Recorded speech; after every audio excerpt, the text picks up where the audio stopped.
G'day folks, I am about 10 hours into my Aeon Trespass Odyssey journey.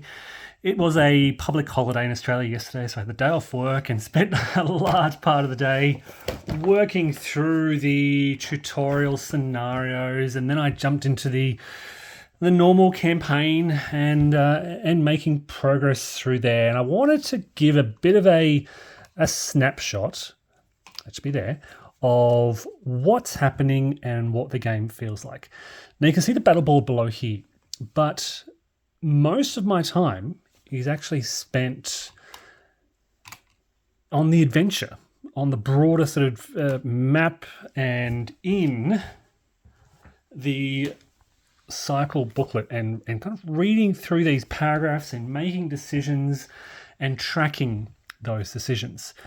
So there are so many kind of overlapping, concurrent stories and adventures taking place in this environment. Wow, and it's really hard to capture everything.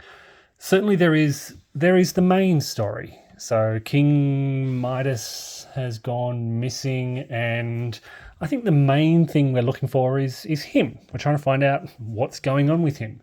So I have got my Minoan guide, Akakallis, who is kind of, well, what are they doing? They're kind of guiding me in a way. A lot of the decisions I'm making are about exploring, and I'll talk about this first. So at the start of every turn, you move the Argo, and this is my ship. This is my beautiful ship. And it travels around this map, and you encounter various things. You encounter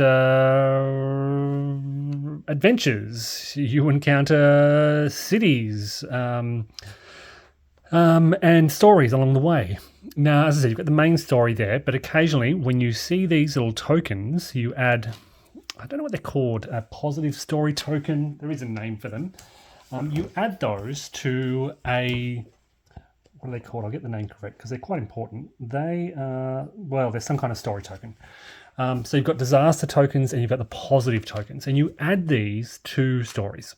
You can either add these to the main story, and this is how you advance the campaign, or you can add them to what's called the Inward Odyssey, the Truth of the Labyrinth. It's kind of a mystery that's happening, and you progress through. And as you add tokens, you'll unlock knowledge about the world, and this reveals sort of storylines, and you dive into the cycle guide and you read through things, and things happen. I don't want to try not to spoil too much here. And you make decisions along the way. What I'm trying to do, and it's hard to show you this, normally if you are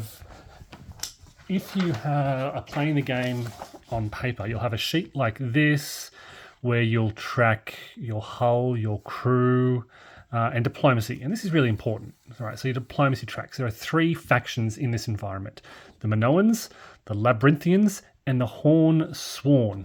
Okay, and they're kind of competing with each other. So my strategy, because I'm in principally the Minoan area at the start, you can see these horns in the bottom right. This is Minoan territory. I thought, okay, I'm going to try and stick in Minoan territory, and I'm going to try and increase my favour with the Minoans. So they are now friendly with me. And what that means is, if I can show you, as I explore and come across exploration cards, when I encounter this Minoan fleet, for example, because they're friendly, I gain 4 trireme resources. Conversely, the Hornsworn are unfriendly, and so when I encountered the Hornsworn fleet, I gained 1 Argo fate, which is not a good thing. Okay, so this is what I'm trying to do. I'm trying to become allied with the Minoans, try and explore as much Minoan territory as possible. I'm kind of now starting to lean into Labyrinthian territory, as you can see by these Labyrinthian icons.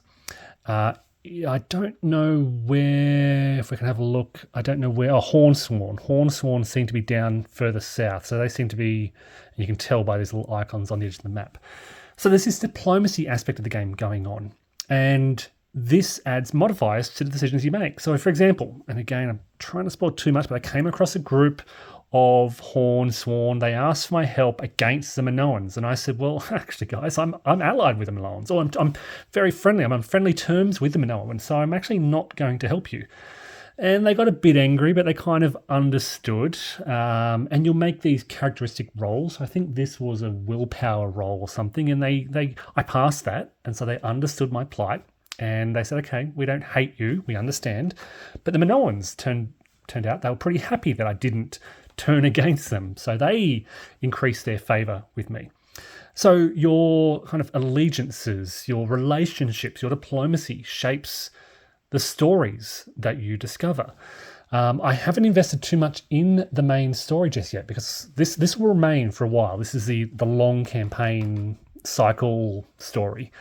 These are short-term stories, and what I was thinking is, okay, I'll invest a little bit in this early on, see if I can get some kind of benefits and so forth, see what it reveals, see if it helps add to my understanding, and then I'll return to the main story focus. I mean, I'm kind of doing both at the same time, but leaning more towards the inward Odyssey, understanding early, then I'll shift to the main story.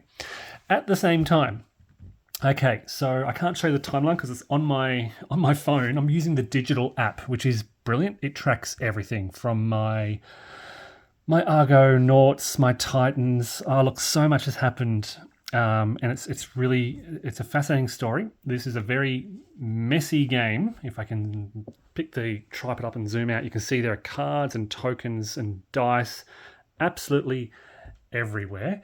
I can tell you that Penelope has, I think it was Penelope. No, it was Odyssey.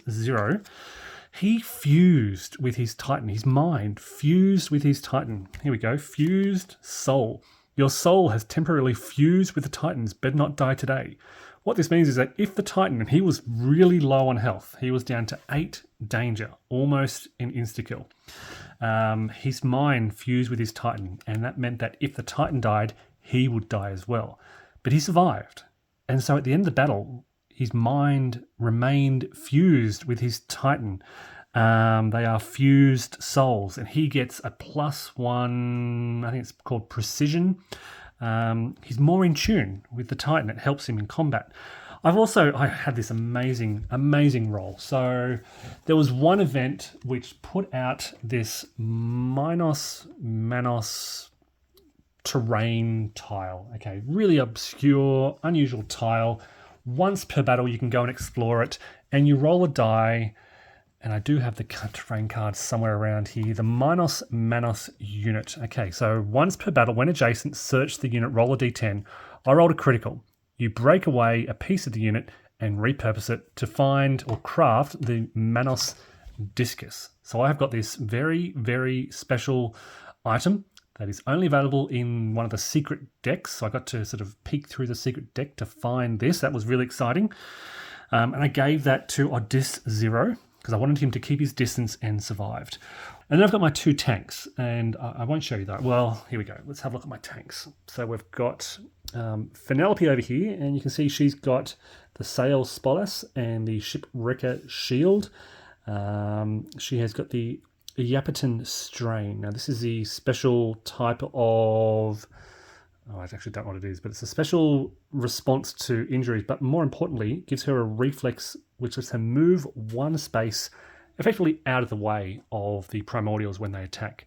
And Leocules over here, he's got the shield as well with this Iapetus Lifeguard. This is an item that I've crafted. And now it's time to show you my technologies, because this is another really important part of the game.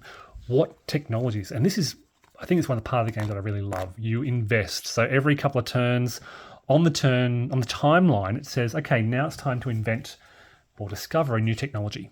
And it will either be structural or combat. So you pick, if it's combat, you go through the combat deck. And this is my sort of, what's called I think it's called project deck. These are the technologies that I meet the requirements for. Not that one yet, actually, and not that one yet either. But I meet the technology requirements for these.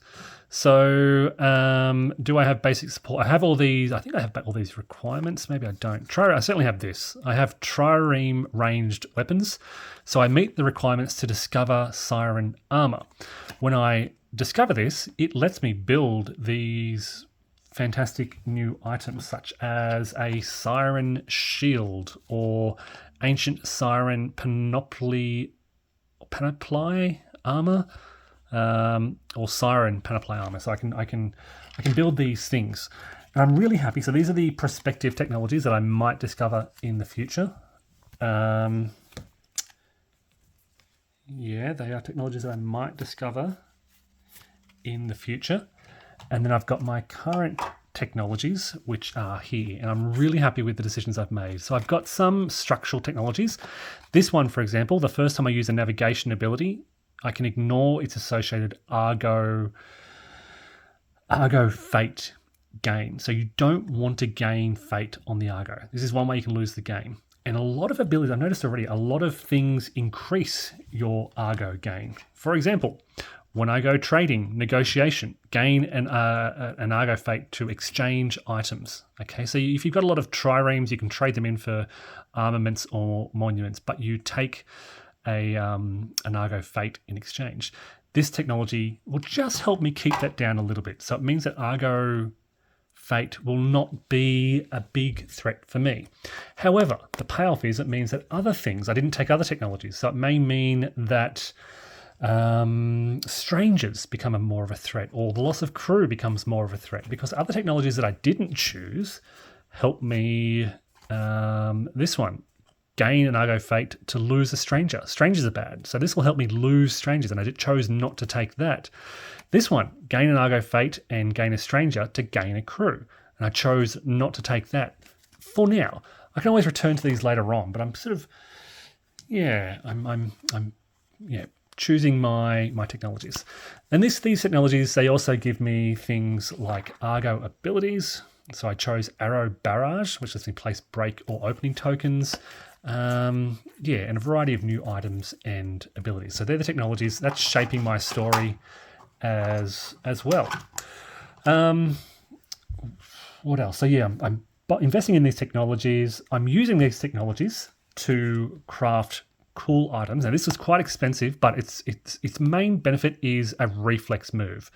So I can exhaust this card to reflex my Titan out of the way. When, for example, Primordial is about to attack it or trample over it or something, he can just jump out of the way, and it saves me. So this, the way I've modded my game, I have my map on this grid, which I can just relocate. This is kind of the labyrinth map. I just fought the Labyrinthoros. Beat him quite handily, as I said. Odyssey 0 was up to 8 health. I wouldn't say it was a close run. It was pretty dangerous.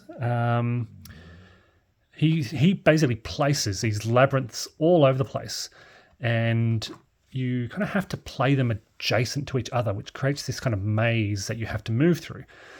So, for example, if you are here and this labyrinth gets kind of placed on top of you, you then have to follow the path of the labyrinth to get out, and it creates these real challenges. It's literally a maze where you're trying to fight this unpainted as yet Labyrinthoros. Yep, haven't painted him yet.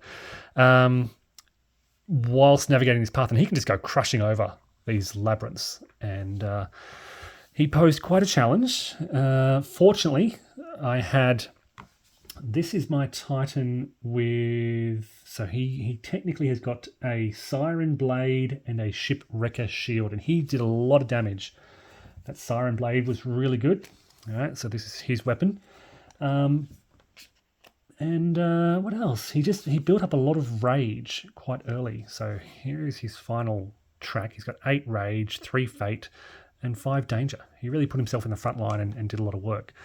So what else? Okay, so I've also got Nemos, you may have seen earlier. I've got these sort of memories. So my people wake up on the Argo with no memories, but gradually they begin to remember certain things. So Odyssey 0 remembers being a prisoner, and that affects him.